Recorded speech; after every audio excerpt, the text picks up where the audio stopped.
박장범 사장이 2024년 1월 4일 날 녹화 방송으로 한 대통령과의 대담 프로그램에서 조그마한 파우치라고 전 대통령에 대한 심기 관리를 하지 않았으면 박장범 앵커는 사장이 안 됐어요. 아니, 하늘이 알고 땅이 알고 국민이 하는 내용을 그렇게 손가락으로, 손톱으로 하늘을 가리는 그런 인식의 수준은 어디서부터 비롯됐는지, 그 뻔뻔함은 어디서부터 비롯됐는지 도대체 이해할 수가 없습니다. 김희철 사장이 쫓겨나지 않았으면 김희철 사장이 2024년 12월까지 임기였어요. 중간에 텔레비전 수신료 분리징수 한다고 김희철 사장께서 회사를 구하려고 분리징수만 막아달라, 통합징수 유지하면 본인이 스스로 사퇴하겠다고까지 얘기했습니다. 기자회견을 통해서. 그런데도 해임시키고 쫓아냈어요. 역대 정부에서 누가 다 쫓아냈습니까? 사장을 한번 띄워보십시오. KBS 역대 사장별 임기를 보면 정연주 사장을 쫓아냈었어요. 2006년도 11월 24일 시작해서 임기 진행 중에 온갖 구실을 다 들어서 다 무혐의 처분 받았습니다. 고대영 사장이 물론 쫓겨났습니다. 쫓겨날 만한 이유가 있었던 거죠. 총파업하지 않았습니까? 당시에 KBS. 그 다음에 김희철 사장을 쫓아낸 거 아닙니까? KBS 재원 목줄 잡고, 그러고 들어온 게 박민, 방송에 대해서 비읍도 모르는 문화일보 출신의 박민 사장 데리고 와서 8.15 때 김이가요 했습니다. 박장범 사장이 지금 그 자리에 앉아있으면 안 되는 겁니다. 왜냐하면 조그만 파우치, 이게 언제 한 거냐면 2024년 1월 7일 날 방영했어요. 총선, 2024년 총선 직전에 여론을 왜곡시켜서 정치에 개입한 겁니다. 목이 타시죠? 그런데 어떻게 그렇게 책임이 없는 것처럼 일말의 양심을 가지고 죄송하다, 미안하다 해도 부족할 판에 아무런 잘못이 없다고 그런 태도를 취하시고 있습니까? 국민이 바보로 보입니까? 국회가 그렇게 만만히 보입니까? 3년 적자 KBS 한번 보겠습니다.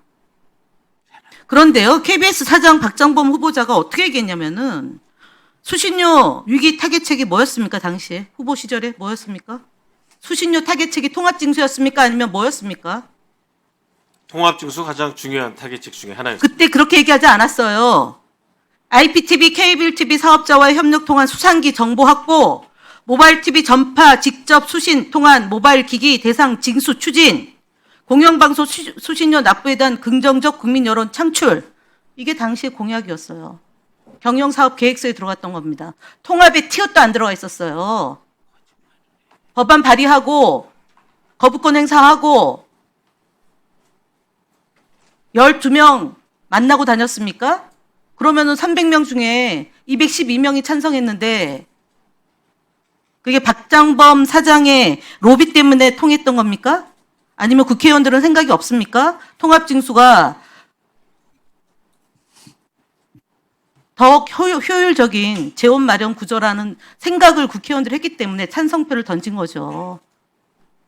박장범 사장은 숟가락 얹은 거예요. 대통령이 거부권 행사할 때 부당하다라고 주장한 적 있습니까? 대답해 보세요. 그때 당시에 그렇게 주장한 바 있습니까?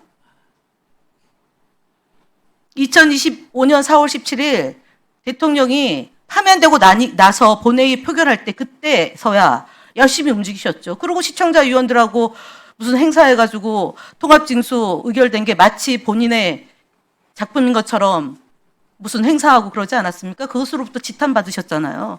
저는 의원이 행사한 적 없습니다. 그리고요,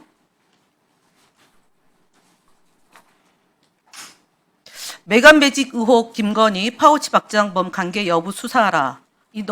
본부 노조 성명서 냈잖아요. 그죠? 답하세요. 맞죠? 네, 맞습니다. 근데 이걸 왜 경영진 일동으로 반박 성명서를 냈습니까? 텔레비전 수신료 통합징수에 대해서는 사원 여러분께 드린 말씀에는 KBS 사장 박장범 명의로 2025년 2월 26일 날 냈는데 이거는 왜 본인 명의로 안 내고 경영진 일동으로 성명서가 나갔습니까? 경영진에는 저도 포함됩니다. 아니 그러니까 사장에 대해서 공격한 건데 왜 경영진 일동으로 해서 마치 공동 책임인 것처럼 하십니까? KBS 전체 비겁하다라고 말씀을 드립니다. 비겁하다라고 지적합니다. 그리고요.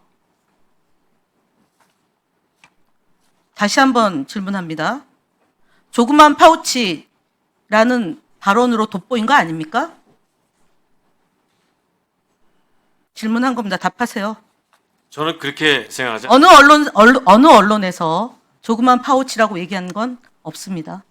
디올 명품백을 뇌물로 받았다라는 게 대체적인 정서였고 국민들도 그렇게 인식하고 그것에 대한 받을 수도 있다, 받으면 안 된다라는 찬반 갈림이 있었지만 앵커잖아요, 앵커. 균형을 잡아서 보도를 하는 뉴스 9시 뉴스 앵커였잖아요. 앵커께서 대통령하고 녹화 방송을 통해서 조그만 파우치라고 조율해서 발언하고 그것을 총선 직전에 2개월 전에 3개월 전에 방영했다면 그거 용산에서 이쁘게 보죠. 그런 상식적인 판단에 대해서 아니라고 얘기하면 그걸 누가 믿겠습니까? 그래서 오늘 이 자리에서 박장범 사장의 답변이 KBS를 더 이상 망신시키지 말고 스스로 물러나야지만 그동안 정치행위를 한 것에 대한 그나마의 조금이라도 국민들에게 미안함을 해소한 거라고 저는 생각합니다. 박장범 전 답변해도 앵커님. 김현 의원님 답변해도 됩니까? 아니요, 답변 안 하셔도 됩니다. 김미철 전 사장님 잠깐만 나오시죠.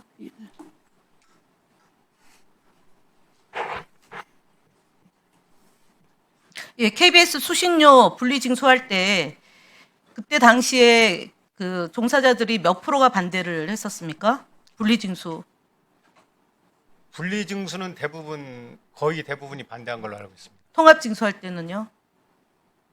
통합징수도 대부분 구성원이라면 네. 다 찬성할 거라고 생각합니다. 예, 제가 왜 이 질문을 하냐면 지금 본부노조에서 성명서를 이렇게 내면 박장범 사장을 지지하거나 입장에 동의하는 노조원은 없습니까? 그러니까 예를 들어 지금 본부노조가 있고, 네, 그러니까 사장 재직 시절에 네. 예를 들어서 어떤 행동을 하면 사장님을 반대하는 노조원도 있지 않습니까? 네, 그 표현 그걸 어떻게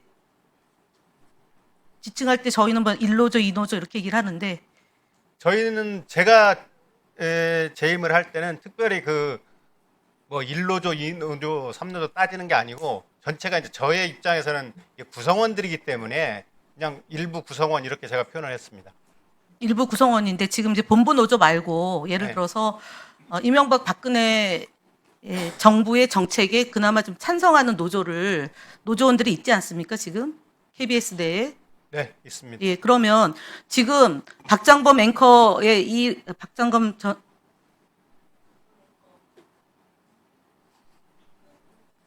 제가 그 질문의 취지를 제대로 이해했는지 모르겠지만 현재 박장범 사장의 지금의 답변 태도에 대해서 아마 동의하지 않는 직원들이 많을 거라고 저는 개인적으로 생각합니다.